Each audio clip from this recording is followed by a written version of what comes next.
Boom. So AEW Dynamite kicked off with Chris Jericho and Tommaso Ciampa going back and forth. And honestly, man, the crowd was not into it, okay? We can all agree that Chris Jericho, he's kind of lost his touch. You know what I'm saying? He was burying Tommaso Ciampa, but it was kind of just like, he was pulling the classic, saying that WWE didn't want him. He's a big fish in a small pond. And honestly, it did the opposite for me. It made me cheer for Tommaso Ciampa, guys. And you guys know how I feel about Tommaso Ciampa. Now, like, Tommaso Ciampa in the WWE was nothing but a jobber, right? Post NXT, post that era of NXT Black and Gold, where Triple H is basically glazing him and saying, "You're basically my son, so awesome." Now, this shit didn't help, alright? Chris Jericho coming out here and basically burying him, bringing up his old nickname in WWE, Tommy, right? If that's correct. This guy didn't need this, right? He had momentum in AEW. People liked him. People had this, perception of him of like, oh, he's a badass, he's a fucking psycho killer. But now that Chris Jericho basically just, little broed him on the mic, the perception is gone, in my opinion, all right? I like Tommaso Ciampa. I liked how he was presented before this promo, before this segment. Now he just literally looks like a jobber, okay? The same fucking shit in WWE, okay? He got babied. Now, speaking of babied, Swerve Strickland looked like a baby against this guy, okay? What's his name? Mark Smith, something like that. Mark, he's got two first names. This guy, to me, he's being rendered as essentially the goth Gunther, okay? This guy is unstoppable, a Terminator, just keeps coming forward. You know what I'm saying? Different types of maneuvers, right? Flips, sentons, chops. This guy has it all, okay? I'm very impressed with his moveset. But again, Swerve Strickland, him being the star, right? Basically, obviously, we already know, okay? Ospreay versus Strickland for the fucking Owens Cup finals, right? This is just bound to happen, right? Who's going to watch Mark Smith? Nobody. I don't think he's that much of a draw. He's kind of just like this monster guy, right? Again, don't know much about him, but I think he's being booked way too fucking strong. Like, come on, really? Really? We're going to book this guy as some fucking beast? He's literally just like Aleister Black. If Aleister Black lost himself, alright? Honestly. The guy is being booked way too strong. He's busted open. He's fucking grilling at the camera. Come on, dude. Alright? Like, somebody inform me, okay? Is he a real life badass? Like, does he have some, like, I don't know, MMA experience or some shit, right? Some Bodog fights under his belt, some Golden Gloves boxing. You know what I mean? I don't fucking know. Swerve Strickland, anyways, he puts him away, right? Basically, this was the end of the show. Your boy intern John basically caught the beginning and the end of the show. But again, I went through Twitter, right, to watch the clips of this show, and boom, right, it was pretty good, right? Andrade, again, just squashing people. This guy's out here getting treated like Brock Lesnar, okay? This guy's a Mexican, at least Mexican, right, guys? He's Spanish. Spanish Brock Lesnar, okay? Again, we had this visual right here with MJF and Andrade building up to something in the future. Then we had this, okay? I don't know this group. I think that's like Shelton Benjamin in there. Jay Lethal, it's like the Lethal Twist or some bullshit, right? Fuck, man. Honestly, this is pretty cool. I like how MJF has this, authoritative, rich boy power type of fucking thing that's going on. He's basically calling Mark Briscoe a trailer park, trailer trash bum, right? He's saying that, everything in this world revolves around money, and I have it. Right, he's saying that he's a top dog in the company, right? And I believe he's right? MJF is very good on the mic, very good in that ring. He's such a great character. Again, right? Oh my God, I'm like glazing this guy like he's Roman Reigns. Now, again, he says he has the money, and which means he has the power. Okay, he looks deep into the camera, deep into the eyes of Mark Briscoe, right? Deep into his toothless mouth. Right, boom, we get this group, okay? I think this is called like the Twist or some bullshit. MJF basically pays them off to handle his business, right? The dirty work, the conglomeration, they essentially try to save the day. Weakest group of all time. Holy shit, the conglomeration. The fuck out of here. The fuck you want to be conglomerating? What the hell? Who came up with that fucking trash, all right? Tony Khan, come on. Right, conglomeration is like some ChatGPT bullshit. Now moving on, it was Darby Allin and Kevin Knight. This segment was very good. Darby Allin basically pulling up and trucking him in the back. Okay, trucking, if you guys know skateboard terms. Hello, you know what I'm saying? Your boy intern Jean used to learn how to ollie on the grass, right? That's how far I got it, right? I was a poser. I liked the Monster. I liked, Etnies. I liked all those skateboard brands because they look cool as fuck, all right? I was a poser, guys. Anyways, Fuck, dude. Darby's cool as shit, dude. He's like one of the first small guys in history, right, that actually has aura, right, alone. You know how a lot of small guys, they had like a fucking, you know what I mean? They had a bodyguard or some shit, right? The Brian Kendrick, he had a Ezekiel Jackson alongside him, right? Darby Allin doesn't need that, right? I know he had Sting as like a mentor, but dude, the way he moves, the way he carries himself, it's just very, you know what I mean? It's very charismatic to the point it's like, oh shit, okay, a believable small guy, right? He's crazy. Don't fuck with him. Next, again, right? I'm going too fucking slow here, it seems. There's a lot of fucking things in the show that honestly I didn't even give a shit about. Okay, like the John Moxley versus that other guy. What's his name? Fucking something Taylor, right? Like, I don't know who the fuck that guy is, but holy shit, he looks like a jobber compared to John Moxley. Maybe I'm ignorant. Maybe I don't know, right? Maybe I'm not tapped in. Maybe he's some fucking, I don't know, some 5-star Meltzer banger guy, right? Honestly, I don't give a shit, right? Fucking Jericho again, right? This needs to stop. Okay, I need to like, this guy's out here doing some WWE ass fucking promos, right? Some WWE ass segments, and he's not really wrestling, right? It's just giving WWE vibes. It's giving fucking the old man wants one more try type of shit. You know what I'm saying? He goes out there, tries to play basketball one more time. He fucking, you know what I mean? He pulls his leg. He's, I can get back. No, all right, we don't want you back. I don't think the fans were even engaged, man. All right, it was the lowest point of the show. Jericho, right, again, we love you, okay? The evolution of Jericho, we love the characters, the trio life. But do we want to see you in these feuds that basically get, no pop, right? Nobody cares about them. Again, Tommaso Ciampa, what does he get out of this, right? He's gonna be booked as a crazy guy. He's gonna, I don't know, fucking kidnap somebody or some shit, right? Again, Tommaso Ciampa has to come outside of that fucking feud. He has to come out of that feud with something, right? Something of fucking value. The guy can't be out here losing and shit to a a washed up guy, right? Jericho's washed, right? Who the hell wants to watch Jericho actually wrestle like that? Again, maybe it's just me. Maybe it's just my ignorance. Maybe I haven't seen the beauty of Jericho in this old age, right? The blue chews kicking in.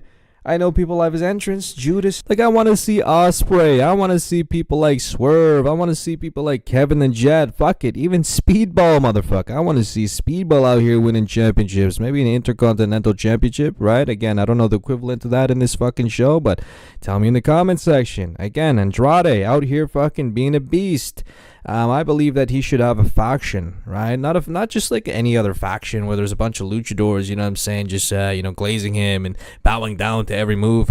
No, all right. I want to see an all-girl faction. Maybe he's got a bunch of baddies, you know what I'm saying, just fucking doing everything he wants, right? Dan Blazarian, hello, you know what I'm saying? Guys, honestly, there's just way too many fucking factions, okay? Again, conglomeration. I'm gonna bring this up because I just hate them. I hate the idea of them. I don't even know what I don't even know what the fuck that means. All right, conglomeration. I swear to God, it means some fucking business entity thing where people come together. It's just lame. It doesn't make any sense. Okay, like, what are we even watching, dude? What the fuck are we even watching? Again, just go back to that cool jiu-jitsu fucking MMA. You know what I mean? Free trial. Dibble dabble fucking MMA guy, right? I want to see that shit. Okay, Aleister Black does it. You can do it too, motherfucker. Maybe Aleister Black might join the conglomeration. They might all do fucking MMA free trials, right? I don't know, right? Some Golden Gloves, right? I hate when people say, "Oh my God, he's a Golden Gloves boxer," right? I know that it's like kind of, legit, but it's like, come on, right? Come on. Right? Brock Lesnar is a real badass, motherfucker. Anyways, that's going to piss off a lot of people. Anyways, now with Kevin and Jed, this guy has mainstream appeal. I do believe this guy can take over not the WWE, can take over AEW and, possibly jump to WWE, right? He has that thing about him with a lot of people in the Don Callis family, right? Takeshita, fucking Fletcher, right? All these guys, right? I mean, Takeshita's not with them anymore, but you guys know what I mean, all right? Again, factions, baby, okay? the thing is, the clear difference is, with the Don Callis family, the leader, okay, Don, he doesn't fucking overtalk. The guy doesn't let himself, basically overshadow, the guys who basically need work. Okay, essentially that's what it is, right? With Paul Heyman, he's always out there. Brock Lesnar, he's just yapping and yapping and yapping. Austin Theory can't even get a word in, right? Logan Paul, he can't even get a word in. Bronson Rotundus Reed, he's looking mean and not lean. Rashi, fuck, maybe he might be lean, right? We all saw those pictures. Holy shit, this guy's not a Rotundus Reed anymore. This motherfucker is Royd Reed, motherfucker. Royd Reed, okay? But essentially, everybody who comes through the pipeline of Don Callis does great things, okay? On the other hand, the Vision, okay? Wink, wink, Paul Heyman, okay? Apparently the greatest manager of all time. Not much comes from him, okay? When is the last time he has produced somebody and, took somebody under his wing and produced greatness? Who? Roman Reigns, that's it. Who else? Okay, who else? Brock Lesnar, Roman Reigns. Who else? Okay, CM Punk doesn't count. CM Punk was already a fucking star before. Again, now with this goth Gunther guy, Mark Smith, I don't dig it. I don't dig these guys who look like they belong on some fucking, some cable TLC show, right? So, those tattoo shows? Ink Master, some bullshit. Ink and Dink, Ink and Sync, some bullshit. Like, get the fuck out of here, dude. Now, look. Okay, Swerve Strickland, this guy is just phenomenal in the ring. I do believe he is top 5 in terms of wrestlers today. Okay, I would rank it maybe Ospreay's number 1. Number 2, I would say Kenny, right? They're probably tied. And then I would say fucking, Swerve, right? He's somewhere up there, motherfucker. Okay, you cannot deny it. This guy is amazing. The way that he's just able to work with different body types, right? Now, one thing that I don't like, again, I might reiterate this, I might be repeating myself. This Mark Smith guy is getting booked way too fucking strong. Okay, he did not need to go this long. I know they're trying to make him strong, but why? Why? He's got a lot of tattoos. Why, motherfucker? Is that it? That's what gets you. That's all it takes, motherfucker. Anyways, Andrade again, just being a chat and shit, right? Orange Cassidy, oh my god, this conglomeration bullshit needs to stop. Okay, I just can't buy it, dude. Now, one thing about the Death Riders, which is very interesting, is that they're getting their ass beat. I don't know what this group is. Again, I think it's the Ops or some bullshit. There's just way too many groups. Okay, that's the thing with AEW, and I believe the Death Riders, they should be held to a different standard. Right, it shouldn't be like, oh, you got some random fucking group coming down here and just going mano a mano with them. No, right? When you think Death Riders, what do you think? You think 2 guys, right? Maybe 4 or 5, right? Doing push-ups on fucking steel. You know what I'm saying? Doing a neck bridge for fucking 3 minutes straight, right? These guys are savages. These guys come from the fucking rafters. Shield style, badass style, Goldberg style, motherfucker, right? Greasy motherfuckers. I want to see these guys, go up against, factions that actually, make them look good, right? Essentially, they're going up against factions that make them look like jobbers, right? And it just lowers the fucking criteria, lowers the standard of what it means to be a Death Rider, okay? Again, aura versus aura. Okay, it's fucking just, there's an aura gap. Okay, I would like to see maybe the Hurt Business, if they're fucking still in business, if you know what I mean. Hello, you know what I'm saying? Are they even fucking a thing? Right? Is the Hurt Business a thing? Now look, this match with Jon Moxley and this Mark Taylor guy, I just couldn't stand it. All right, come on, Mark Taylor, who's this guy? Mark Taylor? If I'm getting his name wrong, guys, correct me. But come on, he does not look like a Mark Taylor. Maybe a Marquise or something like that, right? Dude, what the fuck is this? He's choking him and shit. He's giving New Jack vibes, right? I don't like that green on his pants, right? Maybe I'm just autistic and I'm just calling out shit, but come on, dude. What the fuck is this guy doing? Right? He looks like one of those, old wrestlers, right? Back in the 70s and shit. They'd be all chudulous. Anyways, dude, this show is just fucking leaps and bounds better than Raw and SmackDown. You can put up a PLE. You can put up a fucking Elimination Chamber. You can put up a fucking Royal Rumble or some Clash in Italy, Clash in Italy, Clash in fucking Iran. I don't know, right? A bunch of clashes. You can put all them and clash them together right here against AEW Dynamite. What do you get, guys? AEW Dynamite is still better. Interesting, huh? My God, dude. Like, it's so easy to book a good show, an entertaining show, and WWE just refuses to do that. Okay, have you guys seen that fucking Karrion Kross interview with Ariel Helwani? Dude, he just exposed the whole game. Okay, he's basically telling us that, Triple H has no power. Essentially, that's what it is. Okay, he gets a call from, some TKO exec. And what happens? Okay, Triple Fraud's plans. He's got to restart. He's got to delete the Google Doc. There goes his work. There goes all of his fucking pages of effort. Again, okay, the WWE is cooked. It's not the WWE anymore. It's TKO. Okay, it's a funnel for money and propaganda. Okay, whereas AEW, I don't fucking know exactly the behind the scenes of it, but it seems like a great business. Okay, a great business that actually cares about the fans, cares about the customers, cares about the ticket prices, etc. Okay, the list goes on and on and on and on. Like, yo, I just love Jon Moxley, man. All right, he's so fucking badass.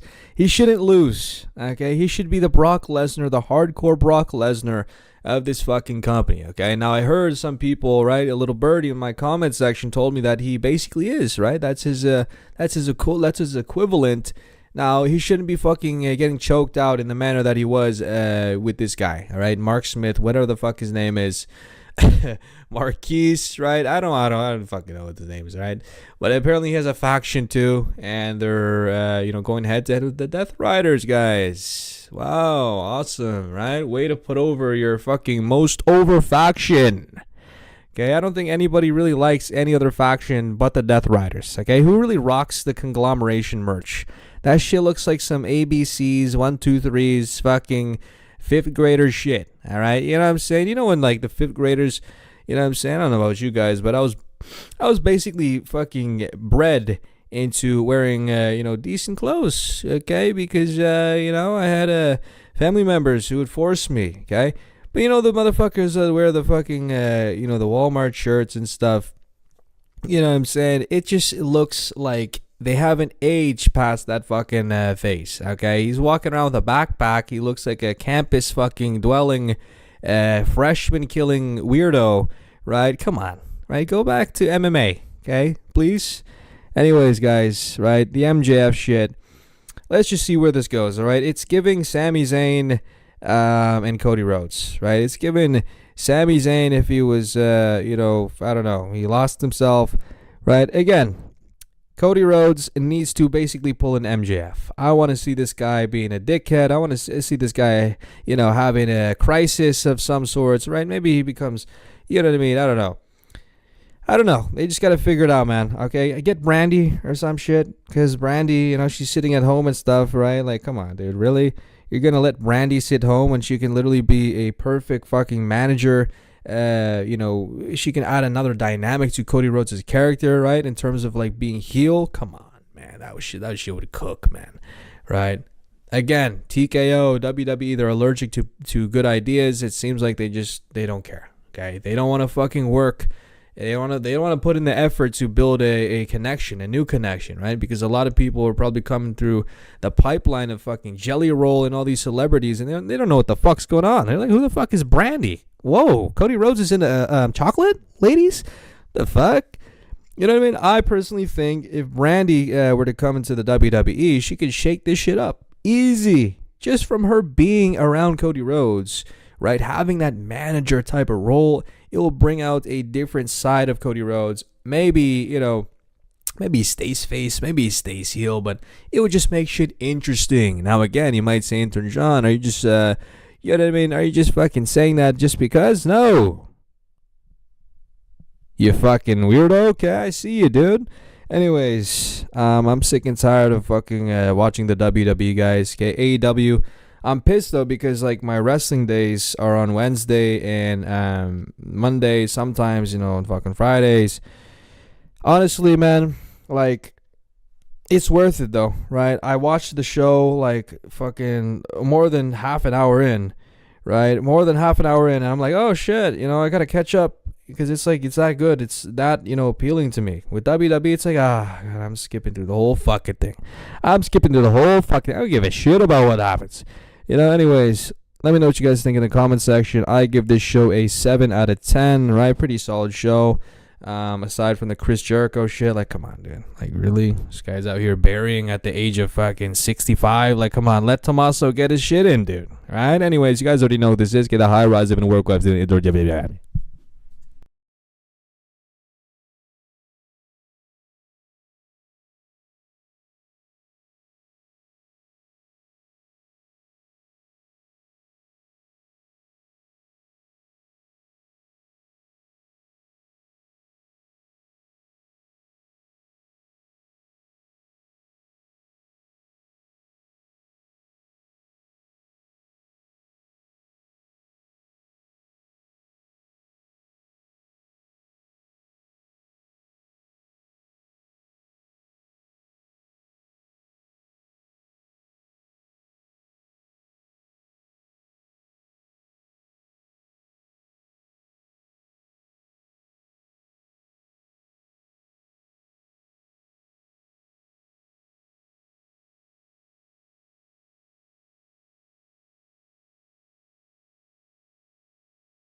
I'm 40, I'm single, and as of late, I am dating, and what I have found from posting on the internet about this is that women find this to be very relatable, and men, the bad ones, are incredibly pissed off.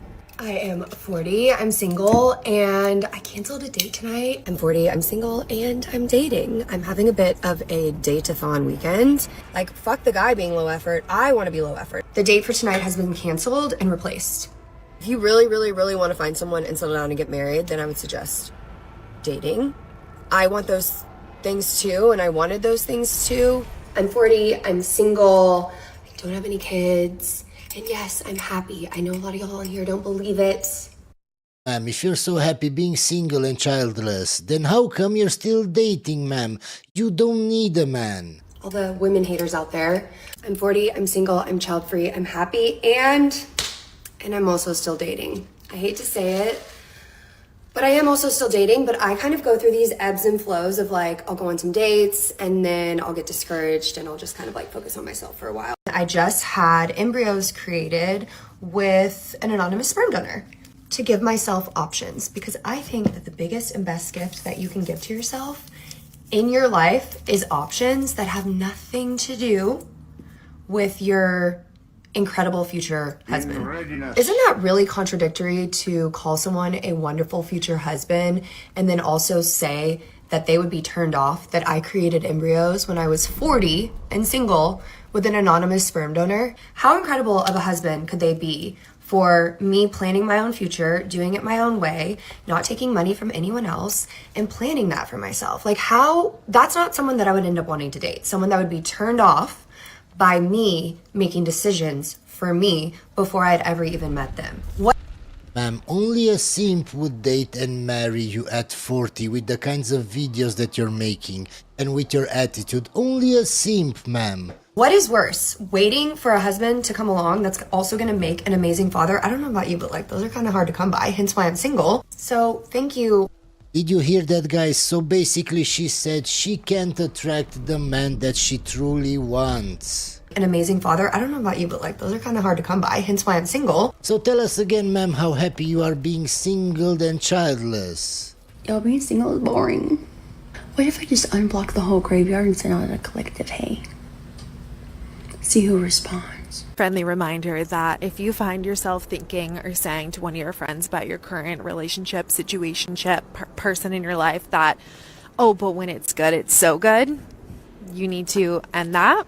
Men, have you ever been talking to a girl and genuinely just like one day you woke up and you were like, you know what, I'm not really interested anymore?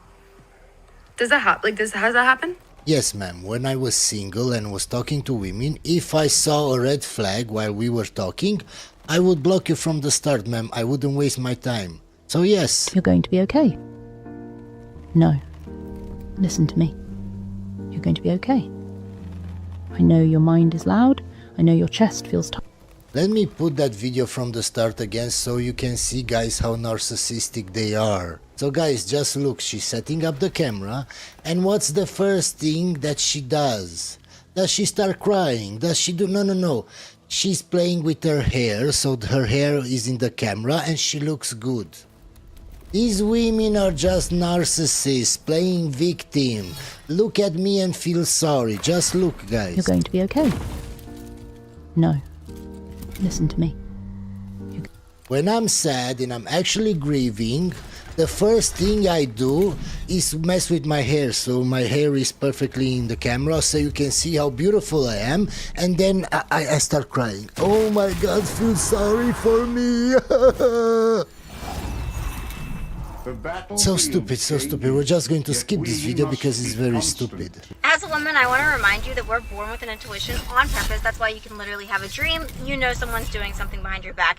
You can literally have a dream about the passcode, the girl's name. Literally, you'll just look at Instagram and be like, it's her. You just know. Your intuition will be so freaking strong. If it's not that, you'll start dating someone and it's like, it's not him. He's not it. And you're like, it's fine. I'm just not used to him. Like, Ma'am, if your intuition is so great, then how come there are so many single mothers in this world? How come, ma'am? How come there are so many women initiating divorce? If your intuition is so great, ma'am, how come I can make videos daily about women saying they were in toxic relationships, her ex was a shitty guy? If they all have great intuition, how come, ma'am? This is what I'm talking about, guys, when I say they have no logic. We're just going to skip this video because it's very stupid. Dating in your 30s is fucking hard. You wanna know why? Because the majority of people have fucking kids. They've probably been married like twice. They probably have like 2 baby mamas, 2 baby daddies. You know, that's cool, but I'm really just not trying to settle like that. Then why didn't you try to find a husband in your 20s?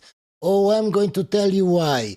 Just from the color of your hair, I can see that you're a feminist. So you probably prioritized college, career, before finding a man. So now, You can't complain about the dating scene, ma'am, because you did it to yourself. Stupid people win stupid prizes, ma'am. Being in your 30s, you become more and more okay of being alone because you're great, right? You find out that you're great and you just enjoy your own company. So Another woman having to make a video telling us how great and happy she is being alone. Ma'am, when people are truly happy, they live their lives. They don't need to make TikTok videos telling everybody how happy they are. it makes dating even harder because I gotta love myself and I also gotta love you. That's work. I can't be the only girl who feels like this. I feel like a man should always be doing more than me. You need to be working more than me, grinding more than me, running more miles than me, waking up earlier than me. You need to be making more than me. You need to have a nicer car than me. Like, I need him to be above my level so that the man I'm with motivates me and inspires me. And Okay, ma'am. Sure. But you do understand that that guy, just from what you're saying, is above you in everything. So he's the prize, not you. So what are you doing to become the woman that a guy like that wants? Absolutely nothing. You think you're a princess and you deserve a guy like that just by existing. Even though he's the prize by your own admission. No logic, guys. We're just going to skip this video because it's very stupid. I love New York because I can go on a date and they can piss me off and I don't have to end the night on a bad vibe. I can actually just take myself to another bar, get a number from another man, have a nice little cocktail, and then finish the night with a gorgeous little vodka pep slice. Yes, ma'am, you can do all of that. And then when you're 35, 40 and you're still single, you can make another video saying how all men are shit because you can't find a man. Of course, ma'am. If I'm trying to be attractive as a man, what do I need to be demonstrating in order to attract the opposite sex as a human?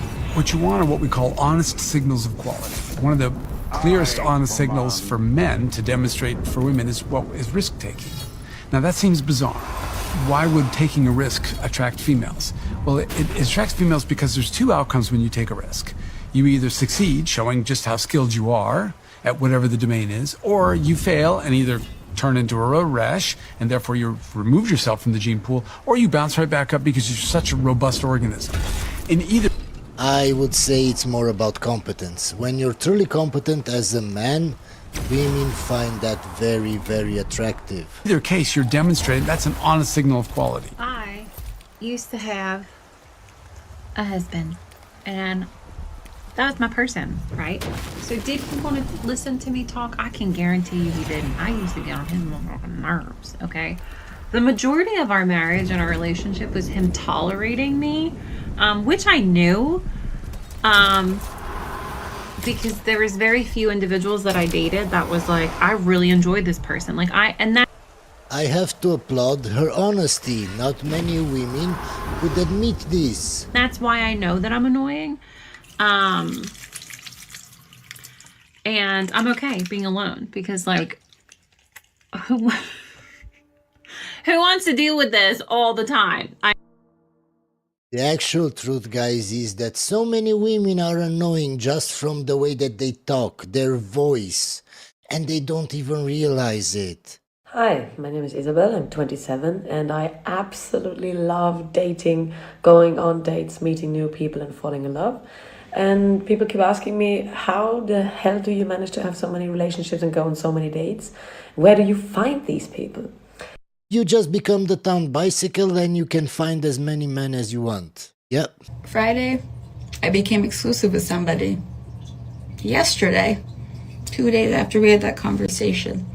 Yesterday, he sent me a message that he's been thinking about it a lot and he realizes that he doesn't see us together long term. And he probably got to sleep with you, ma'am, and then now he's backing out, of course. I was very excited because finally somebody actually liked me and put in effort. Over the first 3 months, took me out on very nice dates, treated me very nicely, and then he ended up doing the same thing that everybody else does. genuine question for people in New York City who have found love here. How did you do that? How did you do that? Because I actually am concerned that I'll have to move if I want to find real, long-lasting partnership. Yeah, I'm concerned I'm gonna have to move. Matter the city where you live, or the part of the world where you live. If you think there are no good men in that place, it's not a they problem, it's a you problem, ma'am. The fact that you think that everybody else is worse than you, and you're the special one, and you're the normal one that can't find a man, it just shows me that you're delusional, ma'am. We're just going to skip this video because it's very stupid. I used to be this type of girlfriend that was like, you can just do your thing, like I'll be here when you have free time, and this is never gonna get you what you want. If you want flowers, you want dates, you want things planned, don't be the chill girlfriend that's, oh, it's fine, like he can just do whatever he wants, he can do whatever, and I'll just be here when he needs me. I feel like a lot of us girls get stuck in this like, oh, I don't want to bother him, I don't want to text him too much, I don't want to ask for too much. Ask for more. You should be asking for a lot, especially if you're looking for like a life partner, you should be asking for a lot. If you're looking for Ma'am, if you want to ask for a lot in a serious relationship, you also have to give a lot. It's not a one-way street, ma'am. for a serious relationship, you need to think about it in the context of this is the person that's going to get you through the death of your parents, the death of your sibling, maybe even a death of your child. Like, God forbid any of that happens, but if it does... Can you see how annoying her voice is?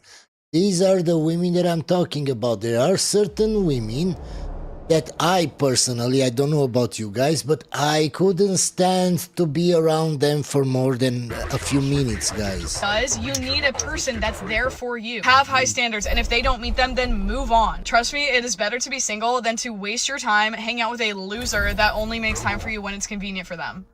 Okay, ma'am, you're totally right. But what are you doing in that relationship for him? Oh, nothing, because you think it's all about you. You're the center of the universe. You're not, ma'am. You're just delusional. I have a theory. If you're a girl and you are pretty, smart, driven, have a good job, support yourself, you're single. And I know I'm gonna get a bunch of pissed off guys in my comments, but it's true. No, ma'am, I agree with you. The hotter you are, the more money you make, the harder it is to find a guy that is on your level or above your level. Because those guys have so many options, and usually women that are like you are usually very entitled, very masculine, so guys like that know to stay away from women like you. That's why you're still single, ma'am. I believe you. I honestly just think the options are so limited, so just hear me out. As a girl, we want to find a partner that exceeds us in every aspect. You want someone that looks better than you, that is smarter than you, that maybe has more of a social life than you. Yes, ma'am, and that guy is the prize, not you. And that guy is the prize for many other women, so he has options. Has a really good job, is funnier than you. Like, you're genuinely just looking for a partner that has better qualities than you. Because who wouldn't want that? Or at least, like, meets you. No one wants to date down. Not to be an absolute bitch of a person, but when you're a girl that has all your shit together, like when you have a good group of friends, you make good money, you're close with your family, you have a good social life, where do you go from there? Like, there are such limited options. And it's like the guys that would meet your standards are absolute assholes. Like, I matched with this guy in Cuffed and he checked every single box. We went on a date, asshole. And why do you think that is, ma'am? It's because it works for him. It's because he has so many options, he doesn't really care. You're just another option. Ma'am, why are you complaining about this? You wanted this. You all wanted to be feminist. To be the man that you want. Now you've become the man that you want, ma'am, and men don't want you. So why are you complaining? Just take the L and get some cats, ma'am. Why is it if I like them, they don't like me? And when they like me, I don't like them? It's because you don't know your actual level and your value in the sexual marketplace, and you go for men that are out of your league. And the guys that are on your level, in your league, ma'am, you don't want them. That's the honest truth, and the fact that you don't know this at your age, Just shows me that you're not relationship material, you're not wife material, you're not girlfriend material, ma'am. Seems to be my lot in life. I had a date, coffee date with someone I've been chatting to from Hinge for a while. He went away and then came back and organised for us to catch up, and he wasn't great with the messages, but I was okay with that. He kept checking in pretty periodically, and then You know what the problem is with women like her, guys? It's the fact that she's 35, 40 and she's still dating like she was 20. She still thinks that she has all those options that she had in her 20s. And that's not true. And when he was back in town, we went for coffee and had a walk, and it was really nice, and I liked him. And he messaged me after the date saying, can I message you on your phone now? Because I'd already given him my number. And I'm like, yeah, you've got my number. Go ahead and use it. I haven't heard from him since. And Yeah, ma'am, because those kinds of guys have a lot of options. And usually, not always, usually men like that go for younger women if they have the options to do that. How old are you? I'm 30. So being 30 and being a single mom, how do you go into dating now? Oh, in Miami? Oh, it's like non-existent. Miami is like, if you want to come here for love, don't. Miami is definitely a place to benefit from, like with business, you know, the lifestyle. You do elevate when you're here. But when it comes to love, it's pretty hard. You're a single mother, you have 2 children, and look at how you're dressed, ma'am. I don't know if you can see it, guys. I'll put it now on the screen so you can see it better. So, ma'am, the way that you're dressed and the fact that you're a single mother, you are only attracting guys that want to sleep with you, not guys that want a serious relationship with you. I don't care how old you are or how young you are, ma'am. When you're a mother, you can't act and dress like when you were single, ma'am. And if you're over-sexualizing yourself, then you can't complain about men sexualizing you, ma'am. It's very hard. Dating is very hard. What would you say is the minimum amount of income you would want your future man to bring in annually? I definitely, when I think of a partner, I don't want to look at them here.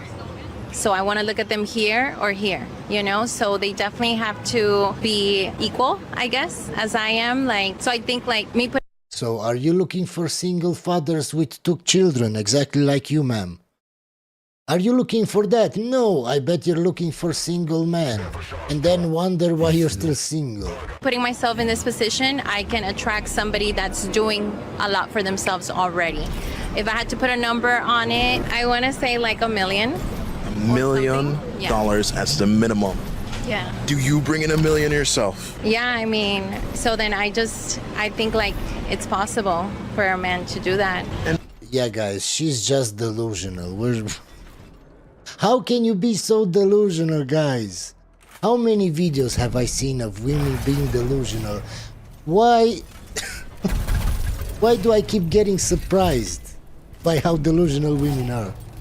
We're just going to skip this video because it's very stupid. One of the challenging things about being a single mom, it's great, but it's also challenging, is you don't really have anyone to come home to talk about your day.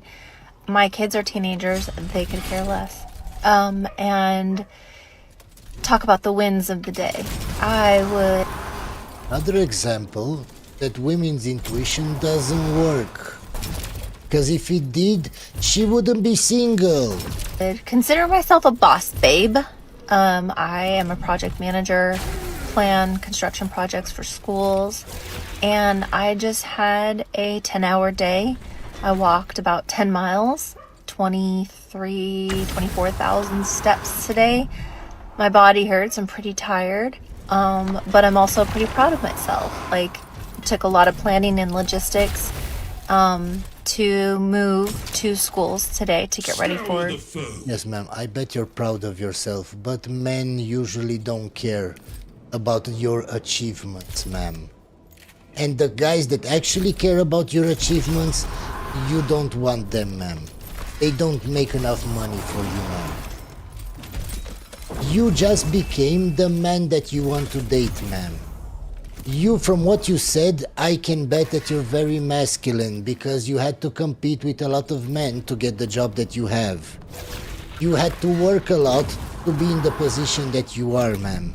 So without even you knowing, you have become very masculine. And men usually don't want to date other men. The construction projects that I planned. And I never imagined that I would be able to get as far as I have in my career.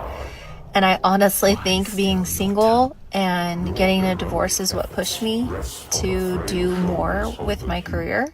It definitely challenged me. I need to earn more. I need to provide more for Yeah, exactly what I said, guys. She has become the man that she's looking to date. That's why she's still single, guys. That's why she's a single mother. my kids. And that was motivating for me. And one of the reasons why I've kind of been off and on with dating and haven't really had the time to put my all into it is because, you know, I've been focusing on myself and on my career and building this life that I have that I'm pretty freaking proud of, you know. Okay, ma'am, then why are you complaining about dating if you prioritize everything else besides dating? How can you do everything else besides dating and then complain that dating isn't working for you? Can you see their logic, guys? Yeah, we're just going to skip this video because it's very stupid. So disillusioned with this whole dating app scenario. Excuse me. Are there anyone legit left out there? Because, you know, you start chatting to people and then the messages just can continue. The questions never asked, like, do you want to catch up? Do you want to meet? Do you want to have a coffee? Do you want to go out for dinner? Whatever it is. What are you doing on the 8 apps then? If you're not actually going up, if you like someone, you want to keep talking to them, why aren't you asking them out?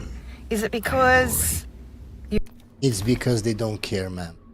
It's because they just want to find somebody they can sleep fast with and not put in any effort and not spend money on a date. If you would ask the guy to come over, I bet, and 9 times out of 10, they would come over, ma'am. you're in a relationship and you just need this like extra validation? Is it because that's not really you? You're pretending to be someone you're not. You're chatting to women because you're lonely. What is it? And I know all of those things could be true. It just really upsets me that, like... Why, ma'am? Why are you getting upset by the outcomes that you made for yourself in life? How come you're single at this age, ma'am? Are you divorced? Are you a single mother? Whatever. Why did you end up like this? Oh, because of your own decisions in life. So now how can you complain about your own decisions? Yes, ma'am, dating sucks at your age. You shouldn't be dating at your age. It's not normal. Anyway, guys, hope you enjoyed this video and I'll see you on the next one.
As we all know, Assassin's Creed Shadows was a massive success.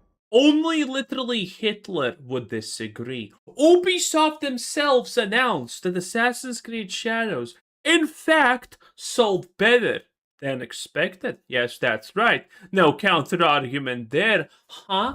Yeah, that's right, I thought so. Educate yourself.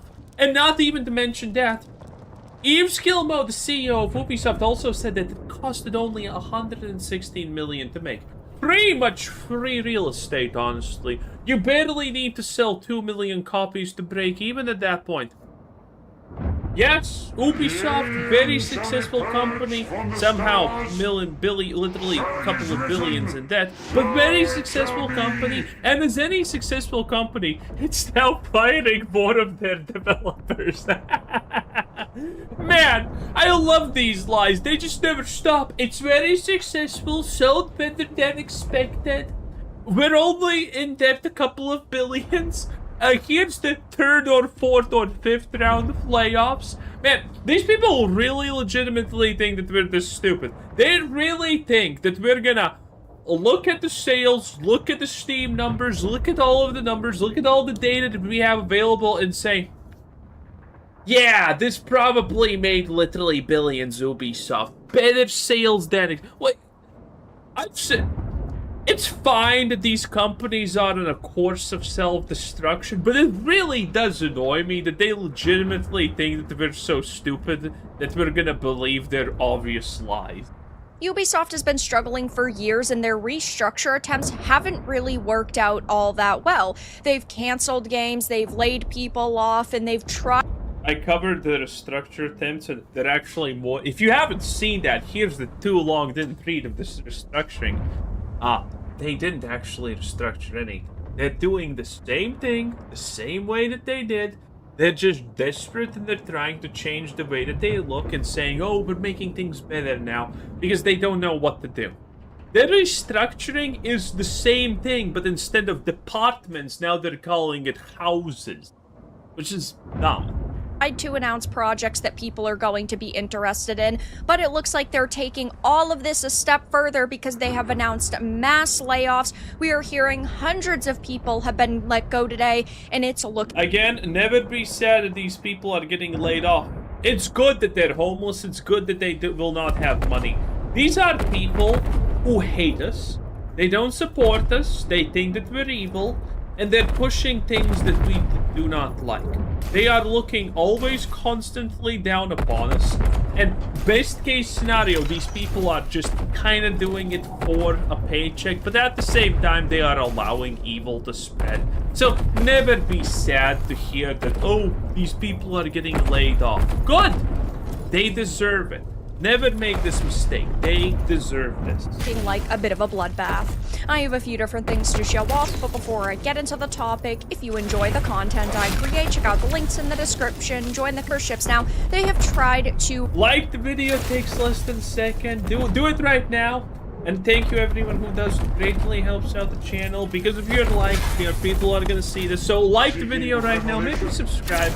It takes less than a second. Do it now. Thank you. Roll out these changes very slowly. 1 month you'll hear that they're canceling a bunch of games, another month you'll hear that they are greenlighting games internally, and now we are on the 6th round of layoffs. I personally think that they are drawing this out a little bit too long though, because just as soon as we stop talking about Ubisoft... You know what's the funniest part? Amongst all the stupid decisions they could make, they did make an expansion for Skull and Bones. Yes, they unironically did.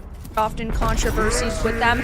We have this discussion pop back up, and now we are hearing that the 6th round of layoffs have claimed Total Studios. We are hearing that there are tons of Westerners being let go, and all I can really say is it sucks to suck. Ubisoft has been a very bad company for a very long time. They're not really making entertainment. Yeah, they're pushing wokeness. That's pretty much the only thing that they're doing. Political pandering and messaging. That's it. Assassin's Creed Shadows was a complete woke joke. That people want to consume, and while I do think that the future is going to bring a few wins for them, like the Black Flag Resynced, I think that's going to sell pretty well. It's not enough. I think Black Flag V-Sync is not gonna sell as well as it should, obviously. First of all, its price is $70 or $80 or something like that. It's ridiculous. People are afraid of the changes, and it's just unnecessary, a lot of people think. I think Black Flag is gonna sell probably the best anything Ubisoft has sold in the last 5 years minimum, but it's not gonna be a massive win. It's not gonna be good enough to actually, you know, say that Ubisoft's changing direction. To save them, having 1 or 2 wins over the course of several years isn't going to put them in a very positive position. And so, a French website has revealed now that Ubisoft is enacting another round of layoffs and studio closures. They are from Winnipeg, Canada, Belgrade, Serbia, and even San Francisco. So, here is one of the many articles I have to reference. Dozens of employees laid off at Ubisoft's San Francisco offices. The announcement was made today in an internal meeting with staff, sources say, where it was said that the changes were being made as part of the latest ongoing cost restructuring efforts. Ubisoft San Francisco development studio had already Cost restructuring, my favorite word for firing idiots. It closed in late 2024, but it remained open to Ubisoft employees in areas such as IT, marketing, and so on. So they basically were just a very small support team at this point. It didn't actually make any games, or they weren't a big name like Red Storm, which we heard went through mass. What is Red Storm? Layoffs and then the closure just a couple of months ago. This is not the only one, because Barcelona was hit with mass layoffs, will now focus on Rainbow Six. It says that in order to better adapt to their cost structure, they reviewed their portfolio and made certain adjustments in their productions in order to refocus their resources and expertise on their priorities. It is in this context that Ubisoft Barcelona plans to redirect its expertise and resources towards Rainbow Six Siege. Rainbow Six Siege is pretty much the only thing that is making money for Ubisoft at this point. Everything else is useless. And Rainbow Six Siege, by the way, I don't even know how this is. Like, I'm pretty sure only creatures like Jinxie play Rainbow Six Siege. You know, that's Paz. Yeah, I'm pretty sure that's the only people who play it, because Rainbow Six Siege has multiple trans operators and things like that now. It's pretty ridiculous. Also know that R6 will see a 12% staff reduction, seeing around 120 employees affected and moved on to other projects. Ubisoft closed the Belgrade studio, 100 employees let go. Then you have Winnipeg closed, dozens laid off. I mean, my gosh, they have announced a lot of people getting fired today. And I, of course, do not revel in the fact that people are... I do. I think it's good. I think everyone should. I think you repeat what you sow. This is an example of it. Losing their jobs. It is a very tough time for people. I wish more people lost jobs. This is not enough. I want more. I'm not gonna lie. I want more. I don't care. I don't care.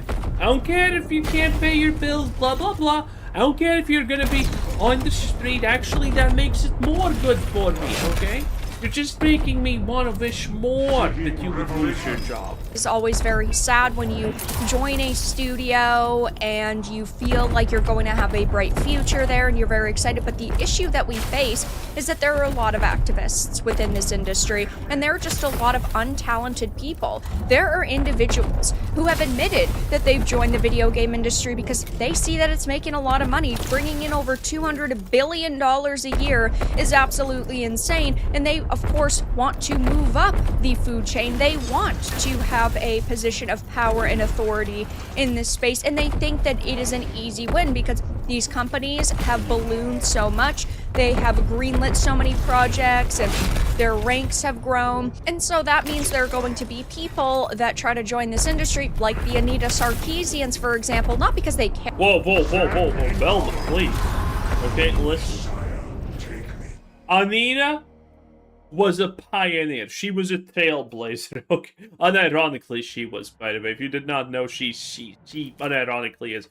She is a reason a lot of things are really bad right now. She did blaze a lot of trails. Care about video games or that they're particularly talented in this space, but because they think, hey, I could make money here, which sure, I don't necessarily blame people for wanting to make money. You need to make money in order to live. I do. You can pick a reasonable way to do it. You can pick a way that doesn't, you know, destroy the world. It doesn't make the world a better place. This is the same fucking concept as saying, oh, the only thing you can do in the ghetto is sell drugs. Yeah, sure, okay. But this was an industry that was started based off of passion and dedication and interest in love. And, well, the Ubisofts used to be a part of that formula, and they've lost their way, just like the Sonys and even the Nintendos. I think that Nintendo, for all of its problems, is the largest... What do you think was actually the big moment that Ubisoft lost the plot? I personally think it was Watch Dogs, when they did the fake gameplay trailer with the reflections, the everything, and then people compared it and it was complete garbage. I think that was the moment that Ubisoft completely went off the rails. Company in this space right now that has truly held on to their identity because they haven't gone multi-platform with their games. They have made remasters and remakes that people were nostalgic for while also continuing series. They've never really changed their branding in order to try to reach a new audience. So I would say that they're the best in terms of that, but doesn't mean they're the best company overall. And I really hope that this is a wake-up call for a lot of companies and they use Ubisoft as an example of what not to do, because Ubisoft used to be a behemoth in this space, but this is what happens when you do not make content that your customers actually want. Nobody asked for the gayest Assassin's Creed yet, and a strong... I mean, I'm not gonna lie, I technically did. I technically did.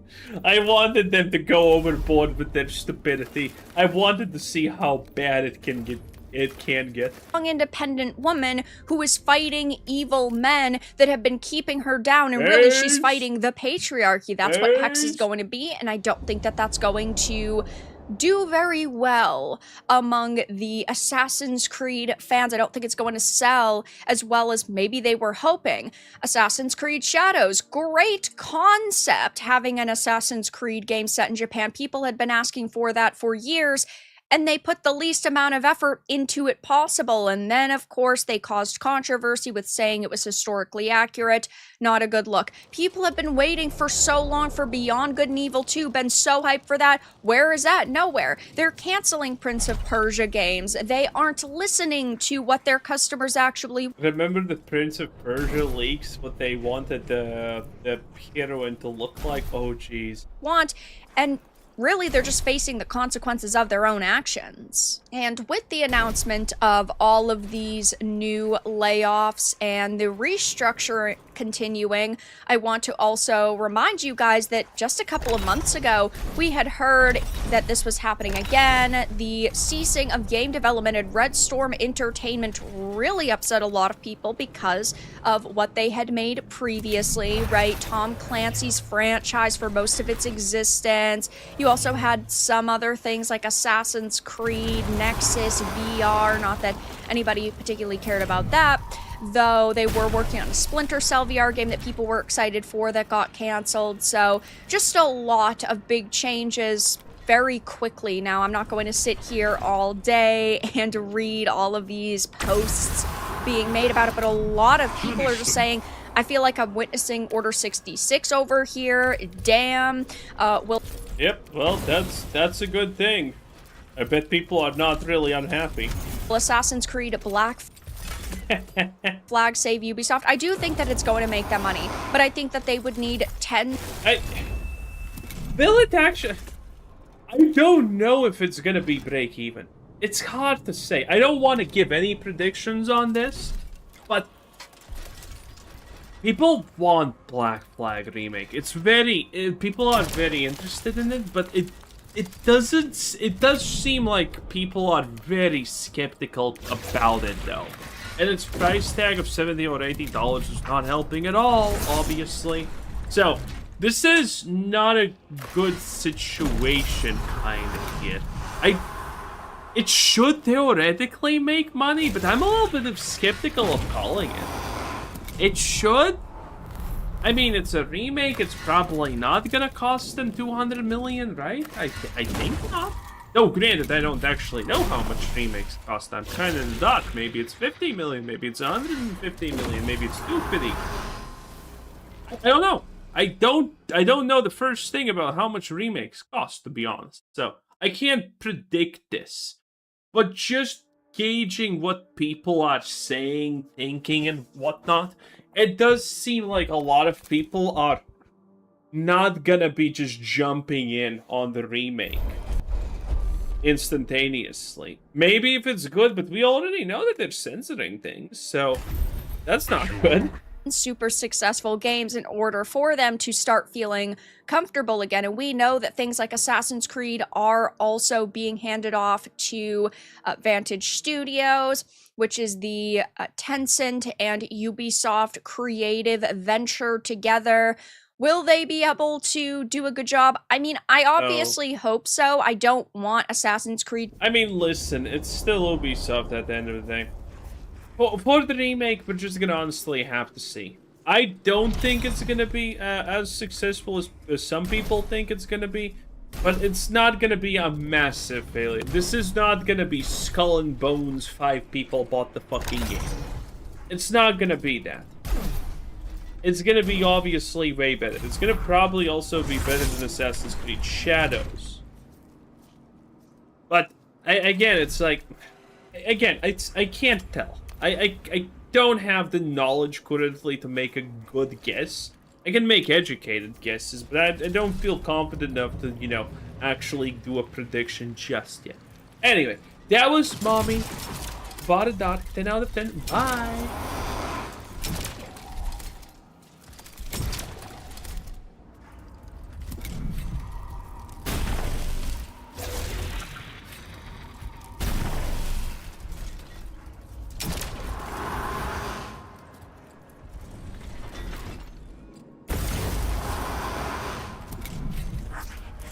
The stars serve.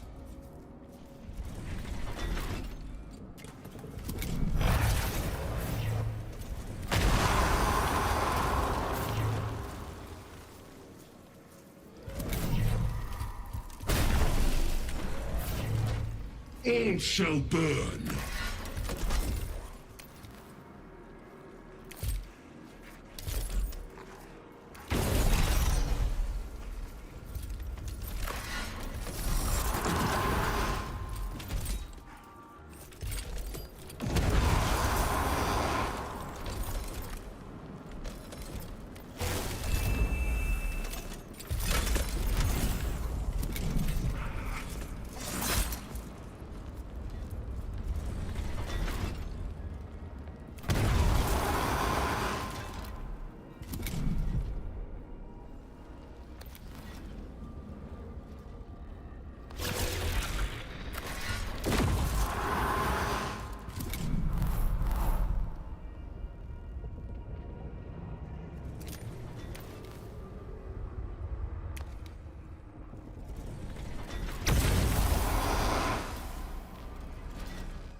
A person who isn't curious about who you are isn't interested in you. Any man under 5'6" is a labubu, and you cannot change my mind. I have a thing for Middle Eastern men. Okay, I said it. And the second I tell y'all I'm yearning for a man, you want to call me desperate. What am I doing wrong? I can't keep doing this. I can't keep doing this. I can't keep doing this. And someone can tell me if I'm just fucking stupid in my goddamn head. Summer is over. I am ready to start a family now. Her worsening memory issues. I fucked up. I'm such a fucking idiot. I actually want to, like, be someone's wife. You can't tell me that she doesn't have mental problems. You can't. Oh, I love your eyes. You have the biggest, most beautiful doe eyes. Shut up! I got my hair too short, and I think I'm chopped. Just had a 1-hour-long therapy session on the subject of my attraction to Middle Eastern men. The summer I turned pretty, except it's the summer I turned chopped, apparently, because I got rejected by 5 different people. Why do men?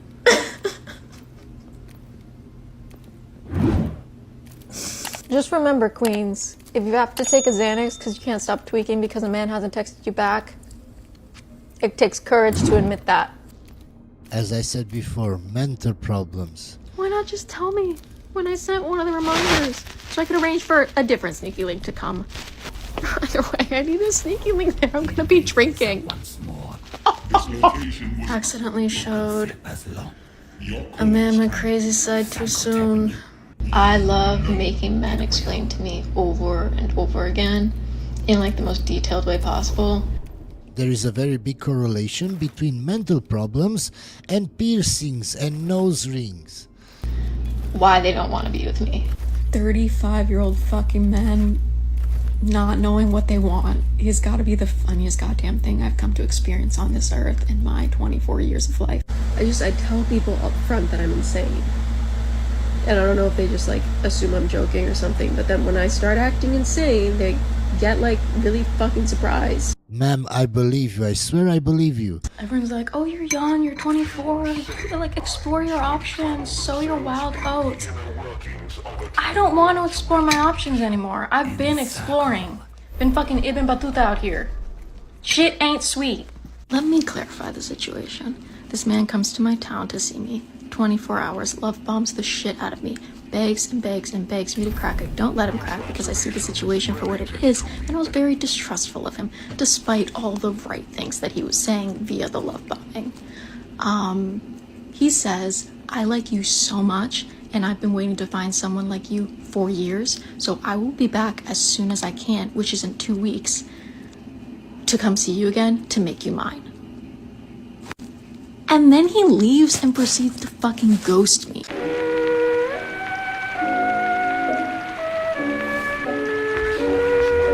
Everyone's like, having a boyfriend is embarrassing. You know what's embarrassing? You know what is really embarrassing? Women tearing other women down. I've just broke up with a boyfriend not that long ago, and it's put me in the over 30s and single category. To be honest, I was getting a little bit worried for myself because I'm not getting any younger. I try not to hold hate in my heart for anybody, but there is this one guy that if I had the opportunity, I would light him on fire. I'm not going to be in my feminine until he's in his masculine. Until he steps up, then I'm going to be in my masculine. He should be obsessed with me, and if he's not obsessed, then he isn't the one. Do you know how fucking entitled you guys sound? You True. sound so entitled, and it is... And not only entitled, you sound like you have a very, very low IQ. Low IQ, very low IQ. It is ruining your dating experience. Have you ever thought that maybe you are the narcissist in your relationship? Because if you really think about things more logically, more accurately, masculine men are not going to be attracted to masculine guarded women. True, guys, and just think how would a man sound if he said, well, I will remain in my feminine until I find a feminine woman. I need a real feminine woman to put me in my masculine. It sounds so stupid. I love the fact that women aren't dating for financial freedom anymore, but instead we're looking for character. By not being able to find that, more and more of us are choosing to stay single. No, ma'am, you're just showing us that you have a low IQ. Why? Because we all know that you wouldn't date a bum. You want somebody that makes at least the same amount of money as you or more. So if you think logically about it, you're dating for money. You wouldn't date a bum, ma'am. So it's still about money, ma'am. It was always about money. Girls, take it from me, okay? You don't need to be super pretty. You don't need to be like insanely Victoria's Secret level hot, okay? Like, take it from me, seriously. You just gotta be a little bit weird. They like that. Another woman that has been lied by men. No, ma'am, they hoping that by being a weirdo, you didn't have a high body count, and they're hoping you're not a 3 or 4, ma'am. I'm 38 years old. I have never been married. I do not have any children. And I am extremely happy and fulfilled in my life. Of course, because everybody that is very happy and fulfilled in life spend their time making TikToks about how happy and fulfilled they are. They're not living their lives. No. And I can tell you this, that men will always disappoint you. And if you look to them... No, ma'am. The man that you go after, the man that you chase, the man that you let smash, those men disappointed you. It doesn't mean that all men will disappoint you. But you don't understand that because you have a low IQ and you're very happy, ma'am. them to make you happy, to buy you the flowers, to take you on the trips, to do all of the things, you will always be disappointed. And that's why it is absolutely crucial that you do things like this for yourself, because then you start to fall in love with yourself and you start to realize that you don't actually need somebody. Of course, that's why you start making TikToks. It's not because you need attention and validation from strangers. No. It's because you're so happy and so fulfilled in your life that you start making TikTok videos. Low IQ, very low IQ. I've always heard that like men want to get with their girlfriends, female friends, you know what I mean? But I talked to my guy friend and he was like, no, that's not true. Like, I have plenty of female friends that are attractive, gorgeous, that I have no desire to get with. And Then either he's a simp or he's lying to you, ma'am. I looked at him weird and he was like, well, you're a bad example. And I was like, but what? I don't think I've had a single like straight male friend who hasn't tried. Men are like, well, I can't be bothered. Because all she's asking about is how much I earn, without really understanding what that means. I mean, a lot of particularly young women are like, you know, he has to be able to buy me a $5 million house. And what accent was that? I don't know, I just made that. And he has to make, funny. you know, $500,000 a year and all this kind of stuff. And you're like, that's not real. No, it's not. And do you know what? And if I say they're delusional, women will just call me an incel, will just call me a misogynist, just because I point out their delusions. If he could buy you a $2 million house, in most places it's unbelievably amazing. And if he makes $150,000 or is amazing. And like, no, that's you know, amazing. And if you are like into female empowerment, like, why are you asking for these things? Yeah. And so it's all very messed up. I think something that women would never want a man to know is truly how much she desires boundaries. She wants to hear no. She wants to see a man who has so much self-control. A man who has self-control and discipline over his flesh is so attractive. But remember, guys, even yesterday I showed you a video where women said, no, we want simps. We want the guy to be obsessed with us. No, you don't, ma'am. That's the problem with most women today. They don't actually know what they want, or they don't actually know what they're attracted to. And a man who's like, baby, I love you, we're not doing that today, okay? We didn't become strong, independent women by choice. We were forced to be. I've asked many people in the streets. Oh, ma'am, you wanted to be. You wanted to be a feminist. You wanted to be sexually liberated. You chose that, ma'am. Now you're saying that you didn't want to. Yes, you did, ma'am. It's about men and what they could do better, and it seems the bar is really low. What are 3 things that men can do that are attractive? Oh my God, this is gonna sound so bad because you're gonna realize how low the bar is in America. The manners, like where did that go? I go on dates and these guys. The women not being 3 or 4s, where did that go? Guys don't even open the door for me. When we're walking and like sometimes I'm in heels, they don't slow down. And I'm like, what do you want me to do? Keep up with your pace? It doesn't make sense. When I dated more foreign guys, they were very aware of when a girl needed help, or like just really were aware of the surroundings. Whereas I feel like American men, it's like over their heads and they never even consider where the girl is in the situation or how they can make her life a little bit just easier. And I think...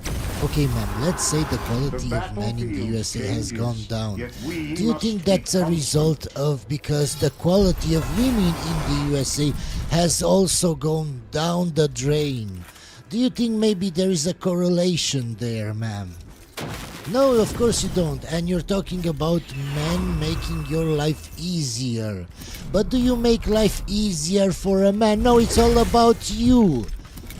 So from the start you show us that the quality of women like you, that think it's all about you, is very low in the USA. So of course men will act accordingly. But as I said before, they have very low IQ. Men can actually do no right these days, and I actually feel sorry for them. I'm talking about the dating sites. I don't even know why I bother going on them. And I know I've got some audacity saying all of this when I look like this right now, but I full on just didn't match with someone because his prompts were just too long, and no. Certain jobs I'll literally just swipe because I'm like, well, that doesn't sound very exciting, does it? At least she admits it. I can respect a woman even if she has high standards, delusional standards. At least she admits that she has delusional standards. I can appreciate that. Coming from the unemployed person, when they message you and it's just like, hi, how are you? No, boring. They've got a picture of them in skinny jeans. Could be the love of my life, but no, I don't know what it is. I'm not finding anyone attractive. Asking my husband's opinion on common red pill rhetoric. A woman's value lies in her body count.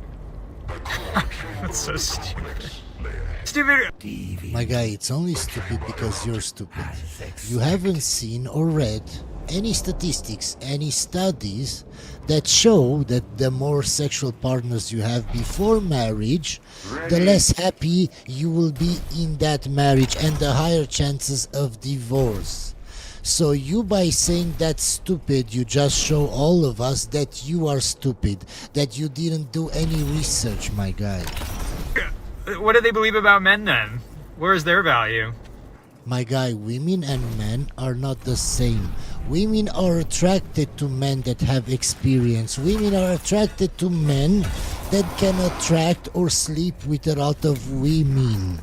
That's why you see that all the assholes get all the women.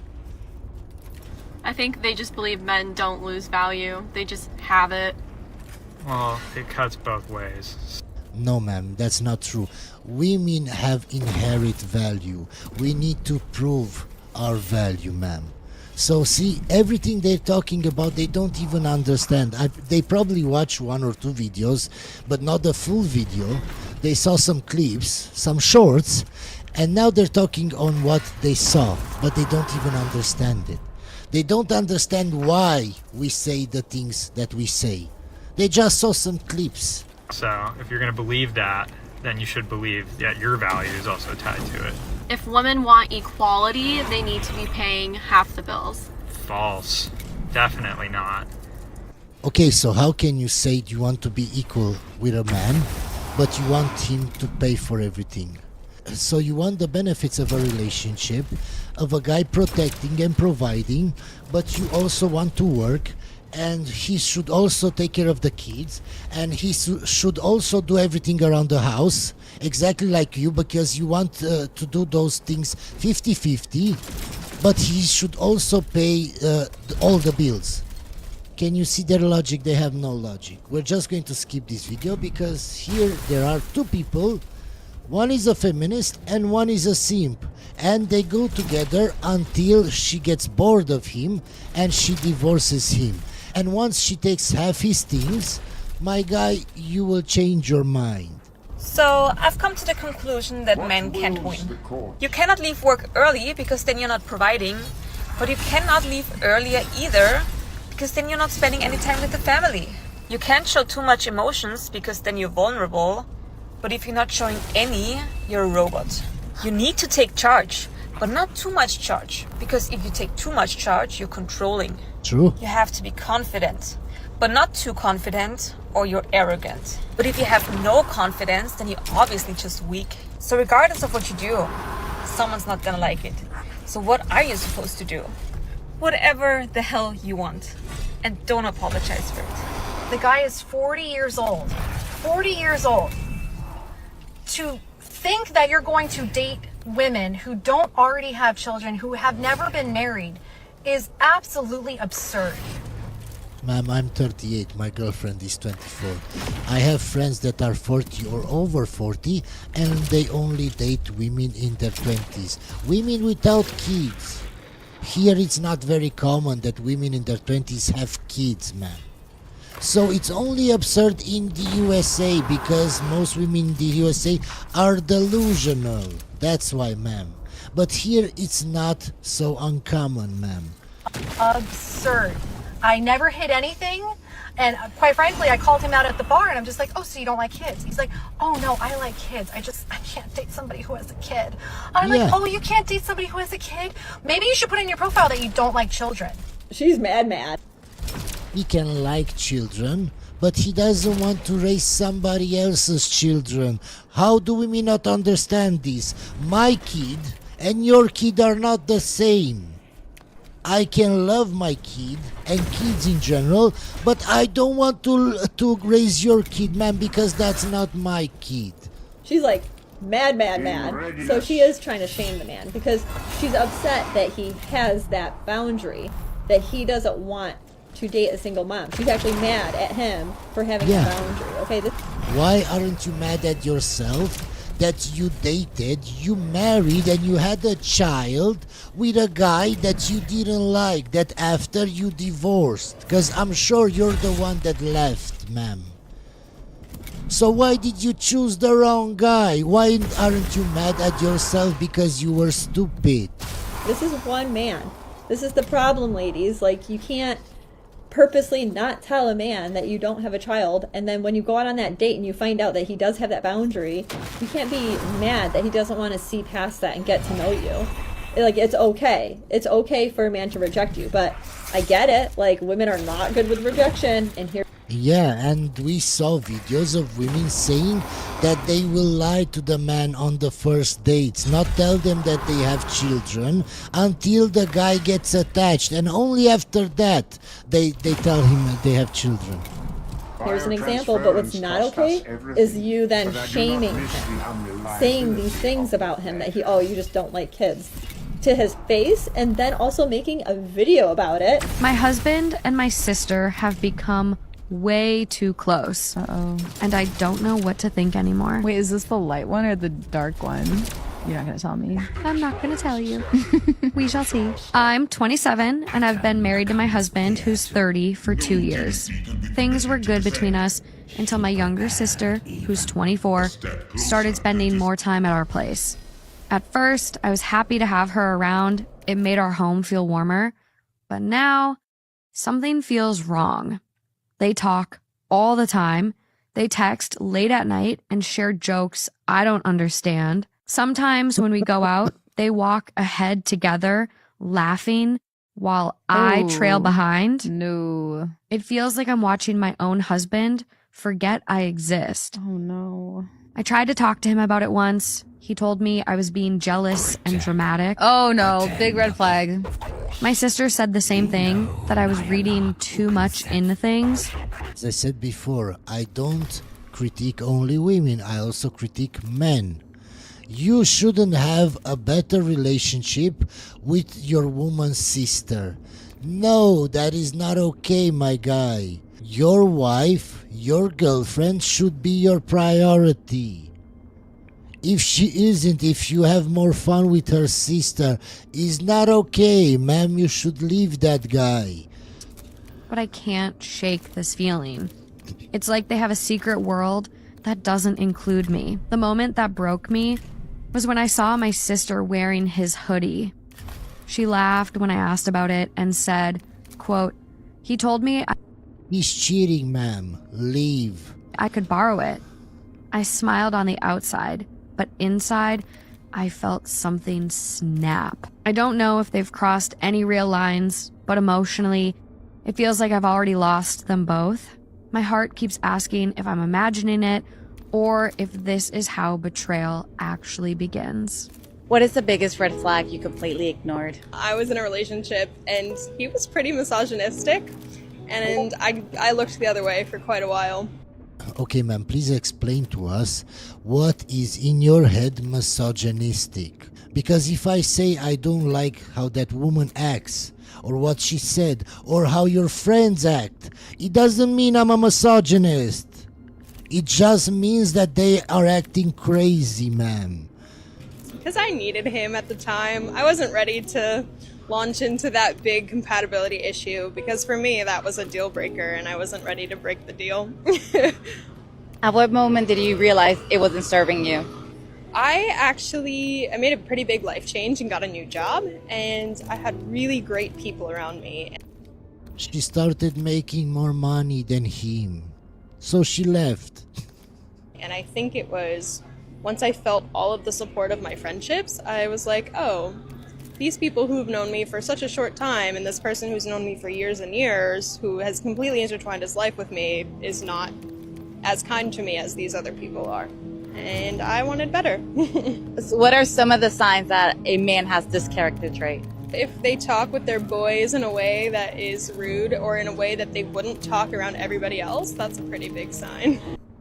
That's so stupid. Men always talk differently around each other. We make rude jokes with each other and we can laugh about it. We can call each other stupid and nobody gets his feelings hurt. It's not the same as how women interact with each other. Oh my god, this is so stupid. They actually believe the feminist bullshit that men and women are the same. We're not. We don't act the same, we don't think the same. Of course, around guys, I'm going to talk differently. Oh my god, sheesh. What is something you've learned about yourself in the process? Kindness is out there, and that it will actually be harder to trust people who are good to you if you spend a lot of time with people who are not good to you. The men that he works with all say that they come last, that everybody's needs come before theirs. And I'm going to tell you something. When he first told me, I was like, that's complete BS. You guys are watching golf and you're watching the game and, you know, you go to work, but then you come home, you do whatever you want. And that was me rejecting a truth. And when I stopped myself and just said, okay, well, let me just process this for a minute. Do I even know what Chris's needs are? Does he even know what they are? And it struck me because I'd love for you to No, because nobody cares about men or what men think. turn to chapter 9 in your book, because you write about the exact same thing. It's on page 139. One of the most significant obstacles preventing men from breaking free from emotional incarceration and evolving into comprehensive men is the inclination to suffer alone in silence. Titled, I'm divorcing my wife of 17 years because of an old FWB of hers. 1 month ago, I, 43 male, found out that my wife's 41 female male Okay, guys, so I checked. It means friends with benefits. best friend, 40 male, was actually her former FWB. And that has enraged me to no end. Not just because they had that kind of past, but because she kept it a secret from me all these years. To make matters worse, my sister, 40 female, who is also my wife's best friend, knew about it and never told me. When we started dating 18 years ago, we agreed to cut all ties with our exes. Now I've learned that she's been lying to me about that for years. After finding out last month, She's probably also cheated with him. I spoke to a lawyer and told my wife that we were getting a divorce. Nothing she says or does will change that. I also took a DNA test for my daughter, 16 female, and twin boys, 12 male, and have gone no contact with my sister. Some might say I'm taking things too far, especially with the DNA test, but there's a reason for it. Her FWB and I look strikingly similar. We're both 6 feet tall, have blonde hair and blue eyes. Until now, I never questioned whether my kids It's clear she has a type, my guy. were mine, but after learning about her past with him, I can't help but feel paranoid. On top of that, her FWB never got married because he claimed to have a free soul. It makes me feel like she just settled for me. And if he had ever decided he wanted marriage, she would have left me in an instant. The only silver lining in all of this is that the house we live in is in my name. I inherited it from my grandpa before we got married. For now, I've kicked my wife out of the house and taken her to her parents' place, where I told them exactly why we're getting divorced. I also told my kids because I believe they're old enough to know the truth. Since then, my wife has been calling me constantly, crying and swearing that they were just friends, but I don't believe her. I made it Good for you, my guy, good for you. If you see the red flags, don't ignore them. because it will lead to you suffering. Clear that even if the DNA test confirms all 3 kids are mine, I still will go through with the divorce. From what I hear from my brother-in-law, who lives near her parents, she's a complete wreck and barely eats anything. My sister has also tried to reach out to me through her husband, but I told them I don't consider her my sister anymore. Good for you. After wasting 18 years of my life. Ugh. Honestly, if the DNA test comes back negative, I don't know what I would do. I love my kids more than anything in this world, and finding out that even one of them isn't mine would break me more than anything else. Would you ever think that this innocent little face could do anything to hurt you? No, you wouldn't. You wouldn't. Because that's how we get you. That's how we get you. All the time. You think, I grew up in Romania. I'm from a farm. I used to raise the chicken and love them and give them a name. And then when my grandfather would come and say, what are we eating today? I'm like, that one, my favorite one, is gonna have the best, juiciest meat. And then I would sit there and watch as they turn my best friend into soup. It's called survival. Yeah, it happened to me, guys. I would go with my grandfather when they were killing pigs. Yeah, even if I was a kid and it was traumatic, here it's something normal that you should do as a guy. You think I will not survive? I will. But first I will just scam you with this cute little innocent face until you sign the papers. And then I'll make you soup. By the way, guys, don't think that Romanian women are like this. Maybe they're like this with foreigners because they want to get something out of you, because maybe they want your money. But just think, if she thinks, oh, she's clever because she's a Romanian, we're also Romanian. We're Romanian men. Anyway, guys, so hope you enjoyed this video, and I will see you on the next one.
Observing the field.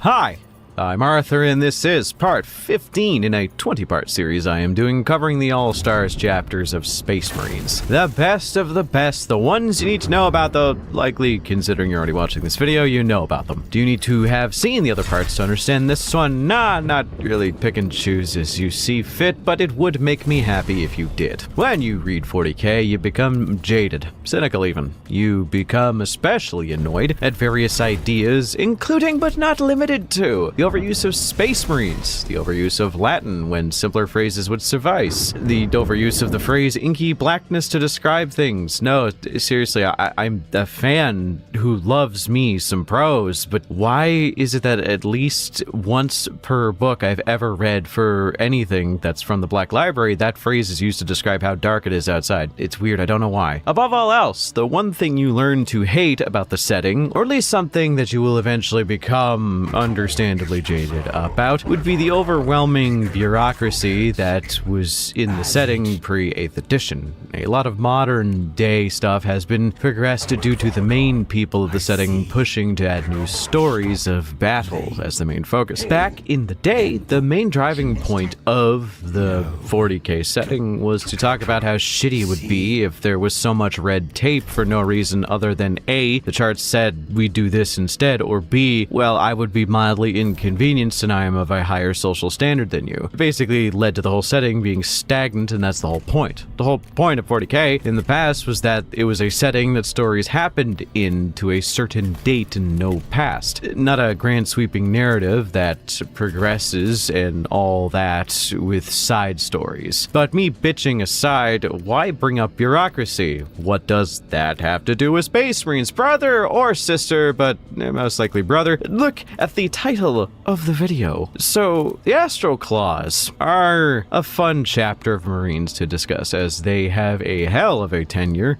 See, we are technically going to be talking about 3 chapters of Marines today, all of them related to, or at least a part of, the Astral Claws. Okay, well, 2 chapters and 1 warband, but the Astral Claws are kind of the first one, as they eventually become the pirates we know and love. But before we get into that inevitable fall down to scurvy, let's get some editors paid and some bank made. With my knee kind of being forever borked after last year's kickboxing and housefire incident, I have now adopted a new workout regimen that I am slowly adapting to, and it's basically work out every single muscle above my hips, and that's it. So while my lower half withers and I begin to resemble some kind of paper white bearded cosplay of the genie from Aladdin, something that genuinely helps, no joke, is actually Gamersupps, but specifically their creatine drink mix. Gamerade. Drink that back for my post-workout shake, and I'm more or less set to sit back and read another book about gosh darn Space Marines. And my work is never done, and all that. Creatine has numerous different health benefits, even outside of the gym, with tendency, but a certain lack of humility. See, when you are so good at something, that something being, speedy murder in a society that really praises vehicular-based murder, then you tend to speed up through the ranks. The Astral Claws are the perfect example of that, resembling the Celestial Lions if they had won silver medals instead of gold. The Astral Claws have a tenure that, if you ignore their record being mostly expunged for the sake of everybody's sanity, is probably one of the most impressive careers in the short run of a 40k chapter in history. For context, they were so good as a fleet-based chapter that, one, they were put as the leader of a bunch of other kind of important chapter Marines, some being second and or third founding, to which, if they were also in charge of one of the most dangerous locations in 40k, the Maelstrom, with them being from a founding that has a double digit to it. That shit is kind of cool. 2, they were put on a 1,000-year-plus penitent crusade for a fuck-up that wasn't really that big of a deal, but whatever. And not only did they oblige happily, they actually came back at full strength ready to serve. And 3, they were so trusted that they allegedly had 3 successor chapters raised from their genetic stock and their ranks, of which we only know 1 for sure, but the others we can kind of speculate, because if they have a cat aesthetic, it's probably from them. So, with that all being said, I'm being a little bit vague, talking in the simplest terms, and, bringing shit up to kind of, make it easier for me to get my foot in the door. Hey, how you been? Been a minute, guys. A full week. How you doing? I'm here. I'm in your house. You don't I don't know where this bit's going. I'm in a good mood today. Leave me alone.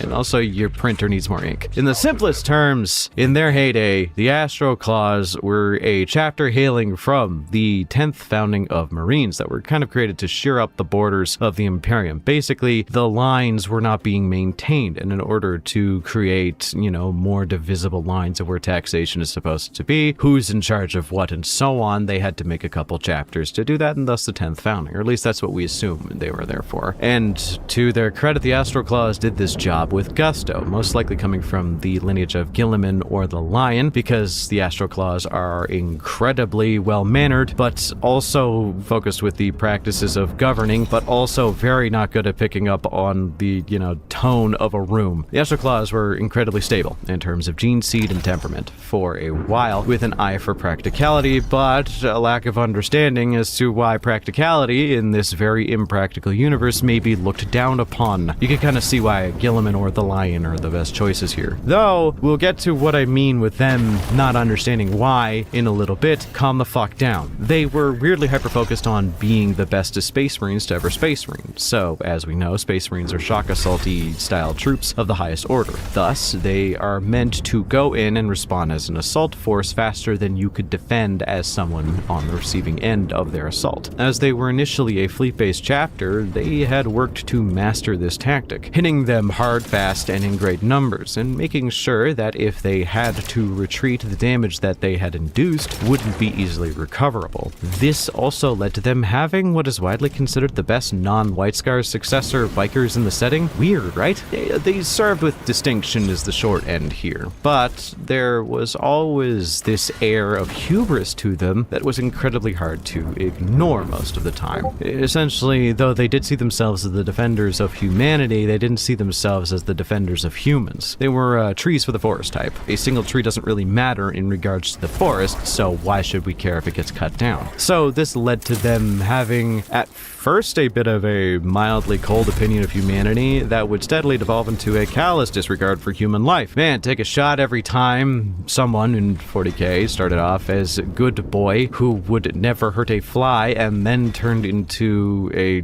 frenzy McMurder kill because the Imperium basically made more enemies than they needed to that day. Not exactly a good thing, but at the time, the Imperium did reward them for their efforts, so it wasn't all bad all the time. After their penitent crusade, they were seen as being so successful that they were given a planet to declare their own fiefdom, or fiefdom. I still don't know which way to pronounce it. The planet that went by the lovely name of Badab Primaris, and they were the basic leader of this small section known as Badab. It's complicated, but basically the Badab sector of the universe, I guess, was this place that contained the Maelstrom. The Maelstrom was a tinier version of the Eye of Terror, not exactly something that was incredibly violent and spewing demons out, but it was steadily corrupting things that were near it, and a lot of Xenos, aliens, and Chaos Worshippers had found refuge in it, because weirdly enough, unlike the Eye of Terror, it was kind of stable and a little bit predictable, so there was that. So the Astral Claws were appointed the head of this group of individuals known as the Maelstrom Warders, who were in charge of making sure that the Maelstrom was warded against everything getting out of it, as it was a very dangerous, unmonitored section. Now also, side note here, I have no idea why every other YouTuber under the sun who talks about them calls them the Maelstrom Wardens, because that's an R. That's at least how I've been reading it. Maybe I'm just having a dyslexia again, but yeah, the Maelstrom Warders was a faction of several rather important and recognizable chapters that we will discuss at length in the next section. And speaking of, let's call this next section Arthur hastily and poorly explains the Badab War in probably 10 minutes or less. Yeah, I'm gonna mess this up, so let's try this by naming off the chapters that were part of the Maelstrom Warders and giving a cute little description of them. So the members of the Maelstrom Warders include the Astral Claws, see above, the Charnel Guard, a second or third founding chapter, we're not 100% certain, of Blood Angels heritage, known for their founding member being a dude reduced to a nugget with no arms and no legs and refusing to be put into a dreadnought, became a bit of a flying berserker during the Horus Heresy, also with extreme depression, so this obviously translates to them as a chapter having an uncomfortable amount of Horus Heresy era tanks. Yeah, the Lamenters. Fucking yikes. The Mantis Warriors, one of my favorite successor chapters, is they are basically the White Scar's equivalent of the Raven Guard if they also really liked bugs. These dudes were kind of bound together by virtue of them being tasked with watching over the Maelstrom. There are a few more key players here, with the Executioners swearing a blood debt to the Astral Claws due to a service they had done to them in the past. The Executioners are a pretty fun chapter. They're kind of in a similar line to the Charnel Guard. They have a decent tenure from being a third founding chapter. The only problem is their paint scheme is so dull. It's so goddamn dull and almost lifeless in a way. It's just not as iconic as it could be. It's hard to describe it. It just doesn't pop like other schemes from those early second and third founding chapters. But I am getting distracted by the fact that their progenitor is the literal Chad meme known as Fafnir Ran. Over the course of a decade, the Astral Claws were basically dicked around by the Imperium, taking resources away from them and expecting them to do the same job, focusing on maintaining order amongst the unrulies rather than solving a problem permanently. Like, theoretically, with the right resources, the Imperium of Man could keep the Maelstrom under lock and key damn near forever. Maybe not seal it off, because I don't know if we have that kind of... That's more of a Necron thing, I guess. But make it so that there really isn't anything in there that could pose a threat, with key locations locked in with the right guardsmen regiments and maybe a Space Marine chapter a little bit closer to the Maelstrom. It basically would be the key of conquering those locations rather than, you know, just stopping anything that comes a little bit too close to the borders from getting past it. But as much as the current chapter master, well, at least at the time, said, the Council of Terror just ignored that and kind of met him with a resounding womp womp. So they decided to take things into their own hands. See, they wanted to end this duty so they could help the rest of the Imperium. They wanted to be a resource that was used, not just a defender who was there to stop anything evil that would come out. So what happened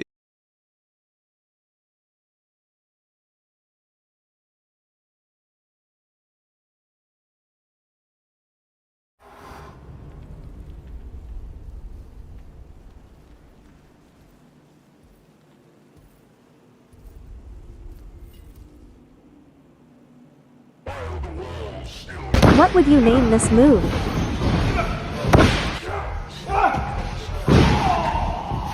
What would...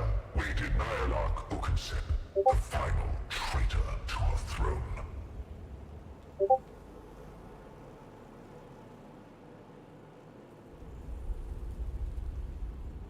Paul Bear comes out on the stage and he's saying no, and he's